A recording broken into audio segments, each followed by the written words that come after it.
கடந்த சில நாட்களாக நம்ம எங்கே போனாலுமே நம்ம காதுக்குள்ளே ஒழிக்கக்கூடிய ஒரே சத்தம் என்ன அப்படின்னு பார்த்தோம்னா டீலிமிட்டேஷன், தொகுதி மறுவரையறை. இதை எதிர்த்து நேற்றுக்கு ஸ்டாலின் அவர்கள் கூட மிகப்பெரிய ஒரு ப்ரொட்டஸ்ட் பண்ணியிருந்தாரு. கருப்பு சட்டை போட்டு மிகப்பெரிய ஒரு ப்ரொட்டஸ்ட் பண்ணியிருந்தாரு. அது போக மோடி அவர்களுக்கு மிகப்பெரிய எச்சரிக்கையும் விட்டுருந்தாரு. அது என்ன அப்படின்னு பார்த்தோம்னா, இந்த டீலிமிட்டேஷன் ப்ராசஸ் மட்டும் அமலுக்கு வந்துருச்சு அப்படின்னா நாங்கள் தமிழ்நாட்டில் இருக்கக்கூடிய ஒட்டுமொத்த நிர்வாகிகளும் சரி, தமிழ்நாட்டில் இருக்கக்கூடிய ஒட்டுமொத்த மக்களும் சரி, நாங்கள் ரோட்டில் இறங்கி போராட்டம் பண்ணுவோம், தமிழ்நாடே திரண்டு போராட்டம் பண்ணுவோம் அப்படிங்கிற மாதிரியான ஒரு எச்சரிக்கையும் விட்டுருந்தாரு ஸ்டாலின் அவர்கள். இவர் சொல்ற அளவுக்கு அந்த அளவுக்கு நம்மளோட வாய்ஸ் அடக்கப்படுமா, நம்மளோட உரிமைகள் மீறப்படுமா? ஆல்ரெடி நமக்கு 10 ரூபாய்க்கு 3 ரூபாய் தான் நமக்கு ரிட்டர்ன் வந்துகிட்டு இருக்கு. இது வந்துருச்சு அப்படின்னா அதுவும் முடிஞ்சிருமா, அதுவும் நமக்கு கிடைக்காம போயிடுமா அப்படிங்கிற ஒரு பயமும் அவங்க தெரிவிச்சுட்டு வராங்க. அந்த அளவுக்கு இது மிகப்பெரிய ஒரு கொடிய ப்ராசஸா. ஆனால் நார்த் ஸ்டேட்ல பிஜேபி அவர்கள் என்ன சொல்றாங்க அப்படின்னு பார்த்தோம்னா, அந்த மாதிரி நாங்கள் தொகுதி மறுவரையறை பண்ணல, நாங்கள் எல்லாத்துக்கும் இப்போ இருக்கக்கூடிய அதே பர்சன்டேஜ் இன்னும் கொஞ்சம் இன்க்ரீஸ் பண்ணுற அளவுக்கு தான் நாங்கள் பண்ணியிருக்கோம் அப்படிங்கிற மாதிரியான ஒரு வாதமும் வைக்கிறாங்க. இதில் எது உண்மை? டீலிமிட்டேஷன் ப்ராசஸ் அவசியம் இல்லையா? தமிழ்நாடு வஞ்சிக்கப்படுமா, வஞ்சிக்கப்படாதா அப்படிங்கிறது இந்த வீடியோவில் டீட்டெயிலாக பார்த்துடலாம். அதாவது ஸ்டார்டிங்கில் நம்மளோட எம்பிஸ் எந்த வகையில் எடுத்தாங்க அப்படின்னு பார்த்தோம்னா, 7,05,000 அப்படிங்கிற ஒரு மக்கள் தொகைக்கு ஒரு எம்பி அப்படிங்கிற ஒரு கணக்கில் தான் எம்பிஸை கொண்டு வந்தாங்க நம்மளோட இந்திய கவர்மெண்ட். ஆனால் அது நாள் போக்கில் கிட்டத்தட்ட இந்தியா சுதந்திரம் வாங்கி 75 வருஷம் ஆயிடுச்சு. இதுக்கப்புறம் பார்த்தீங்க அப்படின்னா பாப்புலேஷன் டிராஸ்டிக்காக ரொம்ப பெரிய அளவுக்கு இன்க்ரீஸ் ஆயிடுச்சு.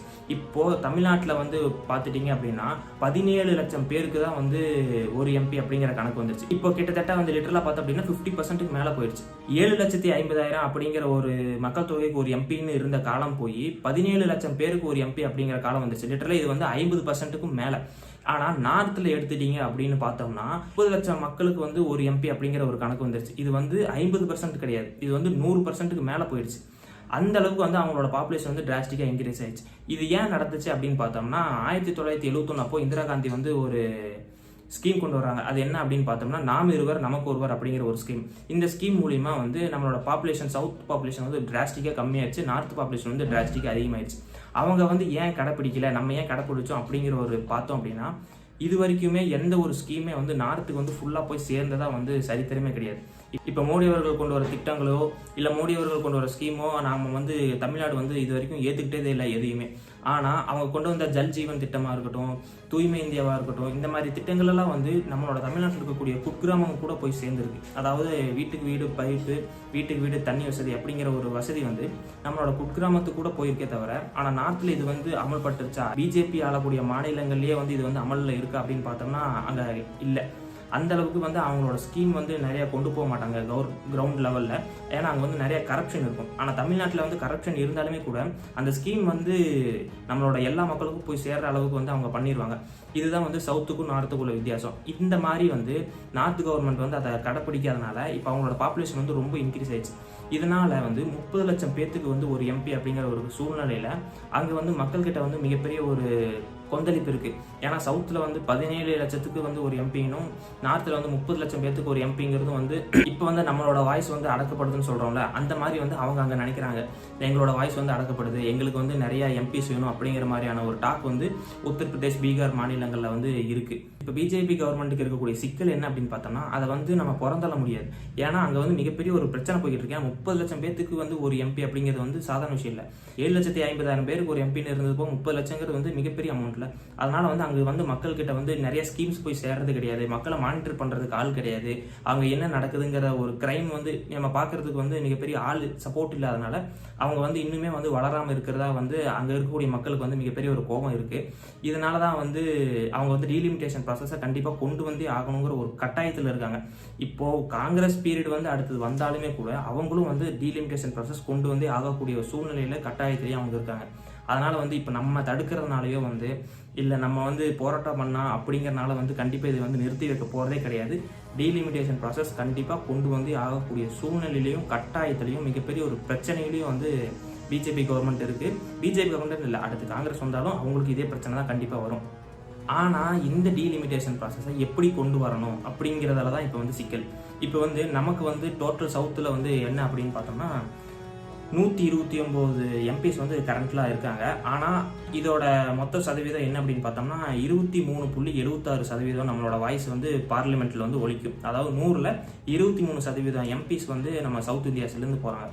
ஆனால் இந்த டீலிமிட்டேஷன் ப்ராசஸ் கொண்டு வந்ததுக்கு அப்புறமா என்ன நடக்கும் அப்படின்னு பார்த்தோம்னா 195 எம்பிஸாக நம்ம சவுத் இந்தியாவுக்கு வருவாங்க. இது வந்து லிட்டரலாக 23.97%. இப்போ டிராஸ்டிக்காக ஈக்குவல், நம்மளோட வாய்ஸும் வந்து கிட்டத்தட்ட ஈக்குவலாக தான் இருக்கும். இன்னும் அதை வந்து எக்ஸாக்டாக சொல்லணும் அப்படின்னு பார்த்தோம்னா ஸ்டேட் வைஸாக பார்த்துட்டோம் அப்படின்னா தெலுங்கானாவில் இப்போ வந்து 17 எம்பிஸ் இருக்காங்க. தொகுதி மறுவரையறைக்கு அப்புறம் வந்து 26 எம்பிஸாக மாறுவாங்க. இது வந்து 3.13%-லேருந்து 3.18% அவங்களுக்கு உயருது. கேரளாவில் பார்த்தீங்க அப்படின்னா 20 எம்பிஸ் இருக்காங்க. அது வந்து கிட்டத்தட்ட 3.68%. அதுவே வந்து டீலிமிட்டேஷனுக்கு அப்புறமா 30% மாறும், 3.67%. தமிழ்நாட்டை பார்த்தீங்க அப்படின்னா 49 எம்பிஸ் இருக்காங்க கரண்ட்டாக. ஆனால் அது வந்து டோட்டல் பார்லிமெண்ட்டில் வந்து 7.18% இருக்குது.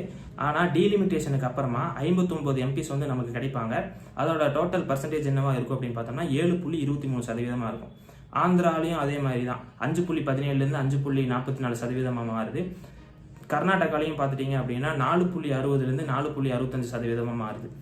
இப்படி நம்மளோட பர்சன்டேஜ் வந்து ஈக்குவலாக தான் இருக்குது. நமக்கும் அவங்களுக்கு எந்த அளவுக்கு வந்து பர்சன்டேஜ் ஆஃப் வாய்ஸ் வந்து பார்லிமெண்ட்டில் இருக்கோ அதே அமௌண்ட் ஆஃப் வாய்ஸ் வந்து தான் நமக்கும் இருக்கும். நம்ம வந்து அதே பர்சன்டேஜை விட கொஞ்சம் லிட்டரலாக அதிகமாக தான் இருக்குது அப்படிங்கிற மாதிரியான ஒரு வாதம் வந்து பிஜேபி கவர்மெண்ட் வந்து வச்சுருக்காங்க. இந்த வகையில் பார்த்துட்டோம் அப்படின்னா நமக்கு வந்து எந்த விதமான பிரச்சனையும் இருக்காது, நமக்கு இன்னுமே வந்து நமக்கு நல்லது நடக்கும் அப்படிங்கிற மாதிரியான ஒரு பார்வையும் அவங்க வந்து வைக்கிறாங்க. அது எப்படி சொல்கிறேன் அப்படின்னு பார்த்தோம்னா ஒவ்வொரு எம்பிஸுக்குமே வந்து 6 மாதத்துக்கு ஒரு தடவை 2.5 கோடி ரூபாய் அப்படிங்கிற ஒரு அமௌண்ட் வந்து அவங்களுக்கு விழுகும். ஒவ்வொரு எம்பிஸ்க்கும் வந்து வருடத்துக்கு ஒரு தடவை வந்து 5 கோடி ரூபாய் கொடுப்பாங்க. அந்த 5 கோடி ரூபாய் வச்சு அவங்க தொகுதியில் வந்து எதனா ஒரு ஸ்கூல்ஸோ பில்டிங்ஸோ அது ஏதாவது ஒரு மக்கள் நல திட்டங்கள் வந்து அவங்க வந்து கொண்டு வரலாம்.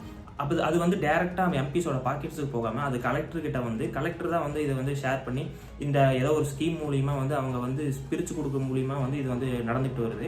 இந்த வகையில் பார்த்துட்டோம் அப்படின்னா இப்போ வந்து நமக்கு 17 லட்சத்துக்கு ஒரு எம்பி அப்படிங்கிற ஒரு சூழ்நிலை போய் 10 லட்சத்துக்கு ஒரு எம்பி அப்படிங்கிற ஒரு சூழ்நிலை வரும். இந்த மாதிரி வருகிற பட்சத்தில் வந்து நம்மளோட மக்களுக்கு வந்து நிறையா நலத்திட்டங்கள் வந்து சேரும் அப்படிங்கிறது வந்து ஒரு கணிப்பாக இருக்குது. அது வந்து நம்ம ஊரில் மட்டும் இல்லாமல் நார்த்துலேயும் வந்து இது வந்து நடக்கும் அப்படிங்கிறது வந்து ஒரு கணிப்பு. ஏன்னா இப்போ வந்து 543 எம்பிக்கு 5 கோடி ரூபாங்கிறதும் 848 எம்பிஸ்க்கு வந்து 5 கோடி ரூபாங்கிறதும் வந்து வேறுபடுதில்லை. நிறைய நலத்திட்டங்கள் வந்து செய்யலாம் அப்படிங்கிற ஒரு நோக்கத்துக்காக கொண்டு வரோம் அப்படிங்கிற மாதிரியும் அவங்க வந்து சொல்கிறாங்க. இதெல்லாம் பார்க்கறதுக்கு வந்து நமக்கு வந்து நல்ல விஷயமா தான் தெரியுது. இது வந்து வர்றதுலனால எந்த பிரச்சனையும் இல்லைங்கிற மாதிரி தான் வந்து பிஜேபி கவர்மெண்ட் வந்து நமக்கு சொல்லிட்டு வராங்க. ஆனால் திமுக கவர்மெண்ட் என்ன பயப்படுறாங்க அப்படின்னா திமுக கவர்மெண்ட் மட்டும் இல்லாமல் டோட்டல் சவுத் இந்தியா பாப்புலேஷன் என்ன நினைக்குது அப்படின்னா பிஜேபி ஆளுகிற மாநிலங்களில் வந்து அதிகமான எம்பிஸ் கொண்டு வந்துட்டாங்க அப்படின்னா பிஜேபி கவர்மெண்ட்டை வீழ்த்துறது கஷ்டமாயிடும். ஏன்னா அவங்க ஸ்ட்ராங்காக அங்கே இருக்காங்க, அவங்களுக்கு வந்து மிகப்பெரிய சப்போர்ட் அங்கே இருக்கிறதுனால அவங்க வந்து அதிகமான எம்பிஸ் அவங்களுக்கு கிடைச்சிட்டாங்க அப்படின்னா சவுத் இந்தியாவோட வாய்ஸ் வந்து சுத்தமாக இல்லாமல் போயிடும். இப்போவே பார்த்துட்டீங்க அப்படின்னா காங்கிரஸுக்கு வந்து 40 சீட்டு கொடுக்கக்கூடிய ஒரே மாநிலம் வந்து தமிழ்நாடு மட்டும்தான். அந்தளவுக்கு நமக்கு ஒன்று தேவை, ஆனால் நார்த்தில் வேறு தேவைங்கிறதுனால நம்மளோட ஆசைகளும் சரி நம்மளோட வாய்ஸும் வந்து பார்லிமெண்ட்டில் கேட்குறதே இல்லை. அந்த மாதிரியான ஒரு சூழ்நிலைக்கு வந்து நம்ம தள்ளப்பட்டோம்ல, அந்த மாதிரியான ஒரு சூழ்நிலை வந்து எப்பவுமே இருந்துரும் அப்படிங்கிற ஒரு பயம் வந்து நம்மளோட சவுத் இந்தியன் பீப்புள்ஸ்க்கு வந்து இருக்குது. ஸோ இதனால் வந்து நீங்கள் வந்து இந்த மாதிரி பாப்புலேஷன் வைஸ் பிரிக்கக்கூடாது. ஏன்னா நீங்கள் கொண்டு வந்த ஸ்கீமில் தான் வந்து நாங்கள் எல்லாமே பாப்புலேஷன் கம்மி பண்ணோம். இப்போ வந்து அவங்க வந்து பாப்புலேஷன் அதிகமாகிட்டதுனால வந்து நாங்கள் உங்களோட ஸ்கீமை கடைப்பிடிச்சதுனால நாங்கள் தண்டிக்கப்படுறோம் அப்படிங்கிற மாதிரியான ஒரு குற்றச்சாட்டும் வைக்கிறாங்க. இதற்கு வந்து ஒரு 3 சொல்யூஷனாக நாங்கள் கொடுக்குறோம் அப்படிங்கிற மாதிரியான ஒரு சொல்யூஷனும் அவங்க தராங்க சவுத் இந்தியன் பீப்புள்ஸ். அவங்க என்ன சொல்கிறாங்க அப்படின்னு பார்த்தோம்னா ஃபஸ்ட்டு வந்து இது வந்து 7,05,000 பேருக்கு ஒரு எம்பிங்கிற ஒரு இதில் தானே கொண்டு வந்தீங்க, அதே மாதிரி 7,05,000 பேருக்கு ஒரு எம்பிங்கிற மாதிரியே திருப்பி மறுவரையறை பண்ணிடலாம் அப்படிங்கிற மாதிரியான ஒரு ப்ரொபோசல் வைக்கிறாங்க. ஆனால் இதில் ஒரு சிக்கல் இருக்குது. என்ன அப்படின்னு பார்த்தோம்னா அந்த மாதிரியான ஒரு ப்ரொபோசலை ஏற்றுக்கிட்டு நம்ம எம்பிஸை கொண்டு வந்தோம் அப்படின்னா 1872 எம்பிஸை வந்து நம்ம கொண்டு வரக்கூடிய சூழ்நிலை வந்து ஏற்படும். ஆனால் நம்மளோட நியூ பார்லிமெண்ட்டோட சீட்டோட கவுண்ட் என்ன அப்படின்னு பார்த்தோம்னா 880 சீட்டு மட்டும்தான். இது சீட்டு தான் பிரச்சனையா அப்படின்னு கேட்டால் அது கிடையாது.